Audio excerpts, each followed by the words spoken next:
Hello students, my name is Geetanjali Andheria. Welcome to Step Up Academy. Harihar काका की कहानी हम देख रहे थे। हरिहर काका जो कि लेखक के अच्छे मित्र हैं, और लेखक कोई हरिहर काका के बराबर नहीं है, बल्कि हरिहर काका ने लेखक को बचपन में बड़ा लाड़ दुलार किया है। तो जब लेखक बड़े हुए तो हरिहर काका उनके मित्र बन गए। और हमने पार्ट 1 में बहुत कुछ देख लिया था कि हरिहर काका दुखी हैं तो क्यों दुखी हैं, उनके घर में कौन कौन है, और वहाँ की ठाकुरबाड़ी क्यों प्रसिद्ध है, ठाकुरबाड़ी क्यों कहलाती है, गांव के मध्य में क्या है, पूर्व में क्या है, पश्चिम में क्या है। ये सब कुछ हमने गांव के बारे में पार्ट 1 में देख लिया था। पार्ट 2 में देखते हैं आगे की कहानी कि आखिर हरिहर काका की क्या थी परेशानी। चलिए तो पार्ट 2 में आगे बढ़ते हैं। अगर कभी हरिहर काका की तबीयत खराब हो जाती तो वह मुसीबत में पड़ जाते। इतने बड़े परिवार के रहते हुए भी कोई उन्हें पानी देने वाला तक नहीं था। सभी अपने कामों में मशगूल थे, सभी अपने कामों में लगे हुए थे। हरिहर काका यदि कभी बीमार हो जाएं तो उन्हें तो समझो कोई परेशानी आ जाती थी। बच्चे या तो पढ़ लिख रहे होते तथा धमा चौकड़ी मचाते रहे होते, या तो मर्द खेतों में काम पर गए होते, औरतें हाल पूछने भी नहीं आती थी। तो घर के लोग कहीं ना कहीं अपने अपने कामों में व्यस्त थे, जिससे हरिहर काका की ओर किसी का भी ध्यान नहीं था। दालान के एक कमरे में अकेले पड़े हरिहर काका को स्वयं उठकर अपनी जरूरतों की पूर्ति करनी पड़ती है। ऐसे वक्त अपनी पत्नी को याद कर करके हरिहर काका की आंखें भर आती। तो हरिहर काका बीमार होते, उन्हें तकलीफ होती, कुछ दर्द होता, तो वो स्वयं उठते और स्वयं ही अपनी परेशानी का हल ढूंढते या हल करते। उस समय हर एक व्यक्ति को अपने जीवन साथी की याद आती है, जो उसकी मदद करता उसकी याद आती है। और यहाँ पर हरिहर काका के चूंकि कोई बच्चे भी नहीं थे जो उनकी देखभाल करें, ये तो सब भाई के बच्चे और भाई की पत्नियां थीं, जो कि मन करता तो देख रेख करते, नहीं तो छोड़ देते। तो हरिहर काका को इस वक्त अपने जीवन साथी अर्थात अपनी पत्नी की बहुत याद आती, और कई बार तो याद में उनकी आंखें भी भर आती। भाइयों के परिवार के प्रति मोह भंग की शुरुआत इन्हीं क्षणों में हो गई। अब जब घर के लोगों ने उनका ध्यान रखना छोड़ दिया, तो जो मोह, जो प्रेम था हरिहर काका का उनके भाइयों और उनकी पत्नियों के प्रति, उनके बच्चों के प्रति, वो भी धीरे धीरे भंग होने लगा। और फिर एक दिन तो विस्फोट ही हो गया। उस दिन हरिहर काका की सहन शक्ति जवाब दे गई। उस दिन शहर में क्लर्क करने वाले भतीजे का एक दोस्त गाँव आ गया।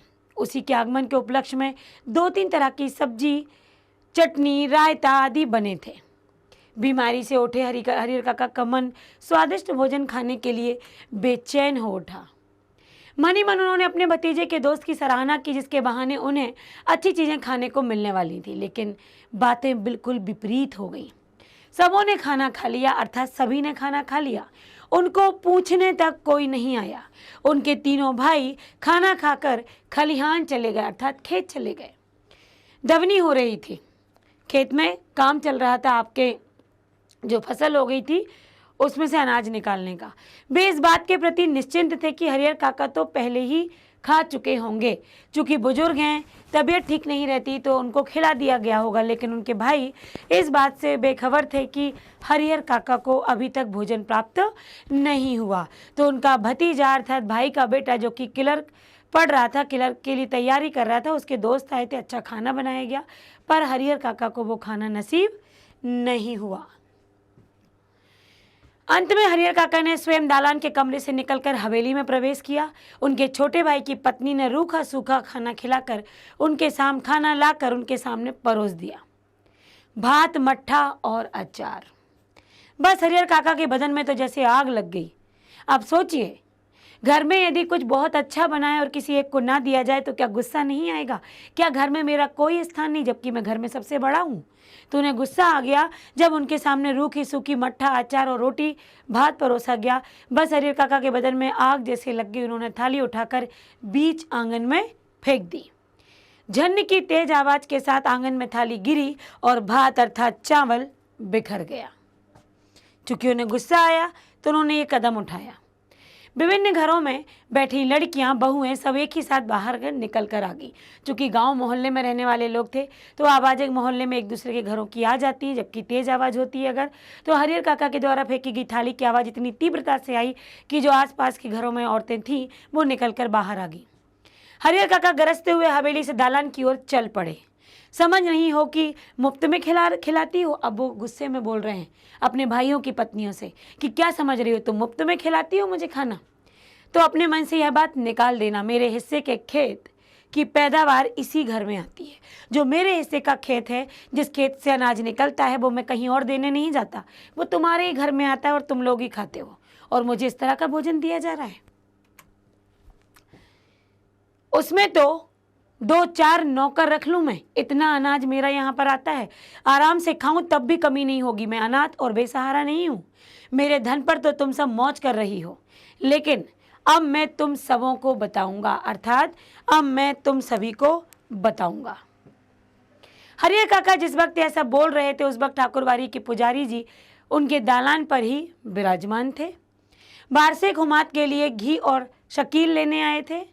लौटकर उन्होंने महंत जी को विस्तार के साथ सारी बात बताई और उनके कान खड़े हो गए कि हरिहर काका की यह घर में ये उनकी इज्जत है, ये लोग उनके साथ व्यवहार करते हैं। वह दिन उन्हें बहुत शुभ महसूस हुआ। अब क्यों शुभ महसूस हुआ ये देखना है यहाँ पर कि शुभ क्यों था वो। उस दिन उन्होंने ऐसे ही गुजर देना उचित नहीं समझा। उन्होंने उस दिन में कुछ मौके की तलाश की। तत्क्षण मतलब तुरंत टीका तिलक लगा, कंधे पर राम नामी लिखी चादर डाल ठाकुरबाड़ी चल पड़े। संयोग अच्छा था, हरिहर के दालान तक नहीं जाना पड़ा। रास्ते में ही हरिहर मिल गए। गुस्से से घर से निकलकर वह खलिहान की ओर जा रहे थे, लेकिन महंत जी ने उन्हें खलिहान की ओर नहीं जाने दिया। अपने साथ ठाकुरबाड़ी लेते आए।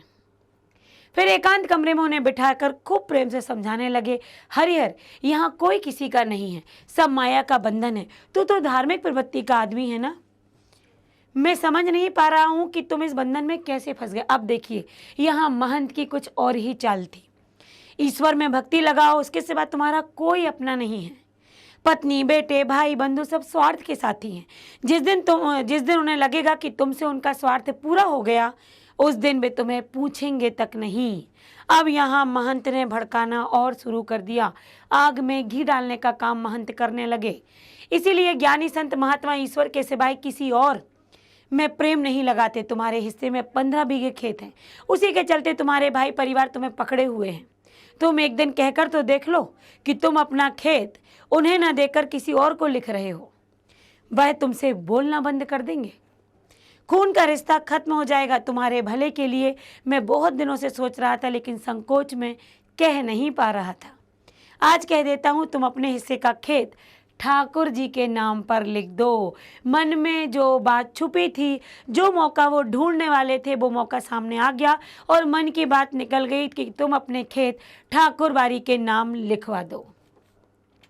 अब देखिए सीधे वैकुंठ को प्राप्त करेंगे। अब यहाँ पर उन्होंने और अधिक उनको अलग अलग तरीके से लेप लगाना शुरू किया कि तुम वैकुंठ में जाओगे, जहाँ ईश्वर निवास करते हैं। तीनों लोक में तुम्हारी कीर्ति जगमगा उठेगी। जब तक चांद सूरज होंगे तब तक लोग तुम्हें याद करेंगे। ठाकुर जी के नाम पर जमीन लिख देना, तुम्हारे जीवन का महादान होगा। साधु संत तुम्हारे पांव पखारेंगे, सभी तुम्हारा यशोगान करेंगे। तुम्हारा यह जीवन सार्थक हो जाएगा। अपनी शेष जिंदगी तुम इसी ठाकुरबाड़ी में गुजारना। तुम्हें किसी चीज़ की कमी नहीं होगी। एक मांगोगे 4 हाजिर हो जाएंगी। बहुत अधिक अपनी तरफ करके देख रहे हैं महंत जी। हम तुम्हें सिर आंखों पर उठाकर रखेंगे। ठाकुर जी के साथ साथ तुम्हारी आरती होगी। भाई का परिवार तुम्हारे लिए कुछ नहीं करेगा। पता नहीं पूर्व जन्म में तुमने कौन सा पाप किया था कि तुम्हारी दोनों पत्नियां अकाल मृत्यु को प्राप्त हो गई। तुमने औलाद का मुंह तक नहीं देखा। अब यहाँ पर उन्होंने इमोशनल अत्याचार कर दिया। अपना यह जन्म तुम अकारथ ना जाने दो। ईश्वर को 1 भर दोगे तो 10 भर पाओगे। मैं अपने लिए तो तुम्हें से नहीं मांग रहा ना, तुम्हारा यह लोक और परलोक दोनों बन जाएंगे। इसकी राह मैं तुम्हें बता रहा हूँ कि तुम ऐसा कर लो तो तुम्हें स्वर्ग नसीब होगा, वैकुंठ जाओगे। हरिहर देर तक महंत की बातें सुनते रहे। महंत जी की बातें उनके मन में बैठती जा रही थी।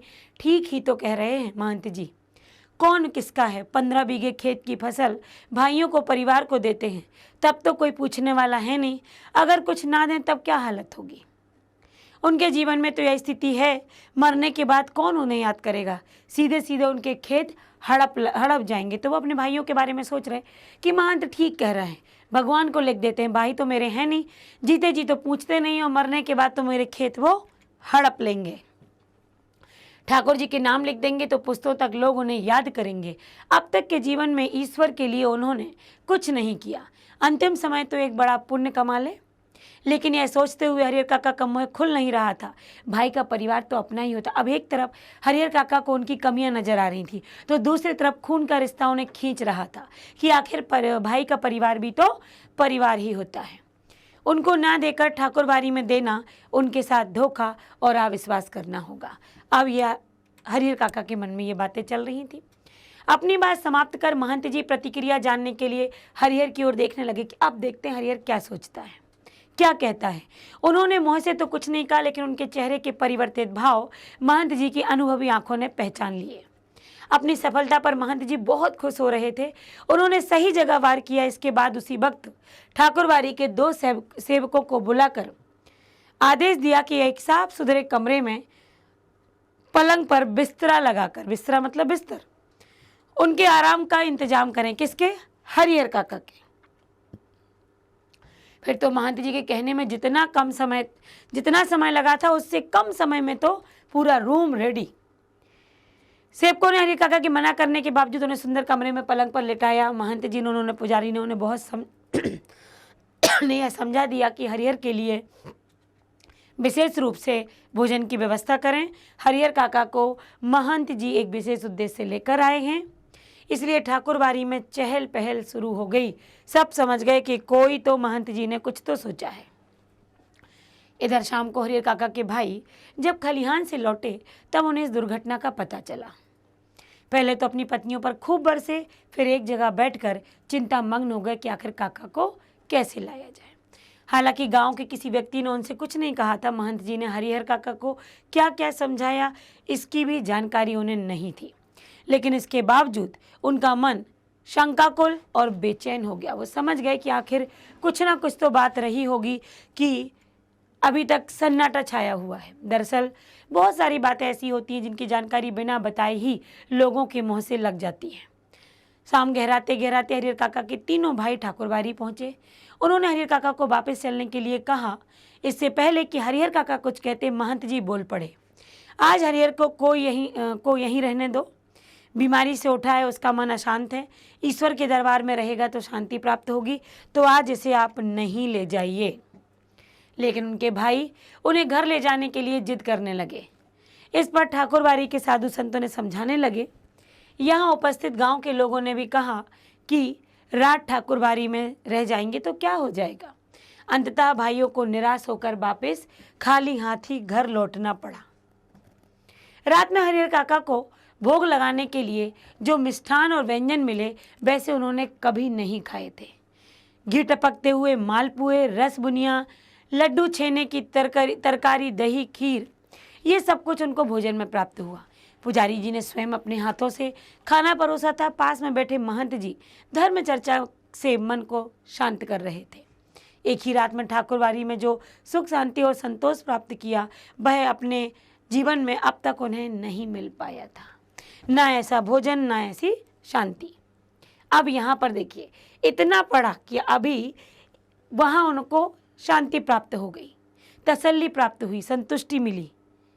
अब आगे हरिहर काका क्या निर्णय लेंगे? क्या महंत अर्थात ठाकुरबाड़ी के नाम 15 बीघे जमीन लिख देंगे या खून का रिश्ता भाई अपनी तरफ खींच लेंगे? देखते हैं अगले पार्ट में कि इसमें क्या देखने वाले हैं, क्या होने वाला है। तो मिलते हैं अगले वीडियो में अगले पार्ट के साथ। Thank you so much.